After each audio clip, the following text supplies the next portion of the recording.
লাইফে প্রথমবার চাকরি ইন্টারভিউ দিলাম আর জবটা পেয়েও গেলাম। আর 3 বোন 6টা বাচ্চাকে নিয়ে মায়ের বাড়িতে গিয়ে অনেক অনেক মজা করলাম, সেটাই তোমাদের সাথে আজকে শেয়ার করব। আসসালামু আলাইকুম বন্ধুরা, তোমরা সবাই কেমন আছো? আলহামদুলিল্লাহ, আমরা তো ভালোই আছি। আলিফের বন্ধ শেষ হওয়ার মাত্র 2 দিন বাকি। চাচ্ছিলাম না আম্মুর বাসায় যেতে, বাট আলিফ তো যাবে আম্মুর বাসায়। আর একটা কাজ ছিল, জবের জন্য এক জায়গায় সিভি ড্রপ করছিলাম, সেখানে ইন্টারভিউ ছিল, সেজন্যই যেতে হলো। আর আমরা কখনো আম্মুর বাসায় গেলে একা যেতে চাই না, সব সময় 3 বোন 3 জনকে ফোন করে একসাথে হয়ে তারপর যাই। আমাদের কিন্তু 3 বোনের বাচ্চাগুলাই ছোট, এই জন্য অনেক সময় অনেক গন্ডগোল বেঁধে যায়। এই যে গাড়ি দিয়ে যাচ্ছিলাম, মাঝখানে কিন্তু একটু সবাই মিলে নেমে একটু হেঁটে নিলাম। তখনই একটা গাছ আমার চোখে পড়লো, এটা নাকি লজ্জাবতী গাছ, টাচ করলে একবারে নুইয়ে যায়। আমার ছোট বোন বলছিল এগুলা নাকি লজ্জাবতী গাছ, তবে আমি না লজ্জাবতী ফুল শুনছি, গাছ এখনো শুনিনি, দেখিও নি। আজকে দেখে ভালোই লাগলো। আব্দুল্লাহপুর যেতে এই রাজেন্দ্রপুরে অনেক ভালো ভালো মিষ্টি পাওয়া যায়, আর সবাই বলে এখানকার মিষ্টি নাকি অনেক বেশি মজা। তো ভাবলাম মিষ্টি দই নিয়ে নিই, সবাই মিলে একসাথে বাসায় গিয়ে খাওয়া যাবে। তবে মজা হলে কি, এখানে কিন্তু প্রাইসও ভালোই বেশি দেখলাম অন্য জায়গার তুলনায়।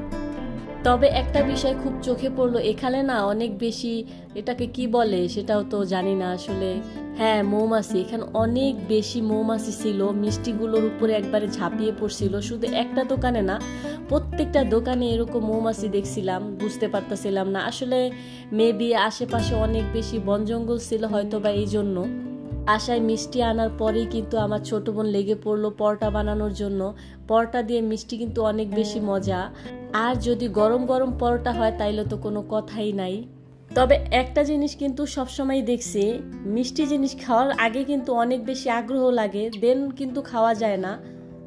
অবশ্য আমি কিন্তু বেশি একসাথে খেতে পারি না, লোক সংখ্যা যেহেতু বেশি, তো আম্মু খুব সুন্দরভাবে সবার জন্য বেড়ে দিল, এখন যে যার মতো করে খাবে। আর আমিও খাচ্ছিলাম, অনেক বেশি মজা লাগছিল কিন্তু। আর সত্যি ওখানকার মিষ্টিগুলো অনেক বেশি মজা, অন্য জায়গার তুলনায় অবশ্য মজা। সব বাচ্চারা নানু বাড়ি যে এত কেন পছন্দ করে সেটাই বুঝি না। ছোটবেলাও আমরা একসময় শুধু নানু বাড়ি যাইতে চাইতাম, বাট বাসায় যতই আদর করি, যতই খাওয়াতে চাই, সে বাসায় থাকবে না। শুধু নানু বাড়ির জন্যই ওরা কেন জানি পাগল হয়ে যায়। তবে একটা জিনিস লক্ষ্য করি, নানুর বাড়ি সবই হয়, শুধু শাসন করাটাই হয় না, এটাই তো বাচ্চাদের অনেক বেশি প্লাস পয়েন্ট। এইদিকে দেখলাম আম্মু বড় একটা পাতিলে খিচুড়ি বসিয়ে দিয়েছে। খিচুড়ি বলতে লেটকা খিচুড়ি। এই খিচুড়িটা কিন্তু অনেকের পছন্দ, আবার অনেকে পছন্দ করে না। আমার তো ভাই ভারী মজা লাগে এই খিচুড়িটা। তারপর ভাই বোনেরা মিলে চা খেলাম। এখানে চাটা, এটা কিন্তু মালাই চা ছিল, এটাকে আমার বোন কফি বানিয়ে ফেলছে। কিভাবে বানাইছে জানো? এটাকে একটু ডাইল ঘুটনি দিয়ে ঘুটে দেন কফি বানিয়ে ফেলছে। একটু ফেনা তৈরি হয়েছে, তার জন্য কিন্তু ভালোই লাগতেছে, আর খেতেও ভালো লাগছে। চাটা খাওয়া শেষ করে আমি বেরিয়ে পড়লাম ইন্টারভিউর জন্য। আমি একটা হসপিটালে রিসেপশনিস্টের জন্য অ্যাপ্লাই করছিলাম। আমার কাছে এই জবটা একটু ইজি মনে হয়। আম্মুকে আর আলিফকে নিয়ে গেছিলাম, দেখো আলিফকে নিয়ে যাওয়াতেও কত খুশি হয়েছে, রাস্তায় ডান্স শুরু করে দিছে।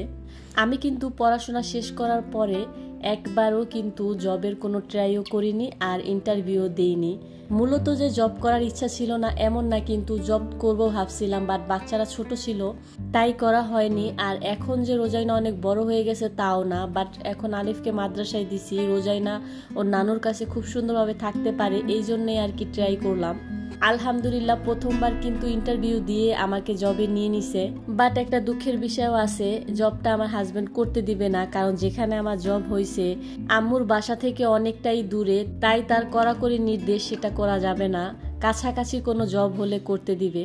আজকের ব্লগ এই পর্যন্তই, আল্লাহ হাফেজ।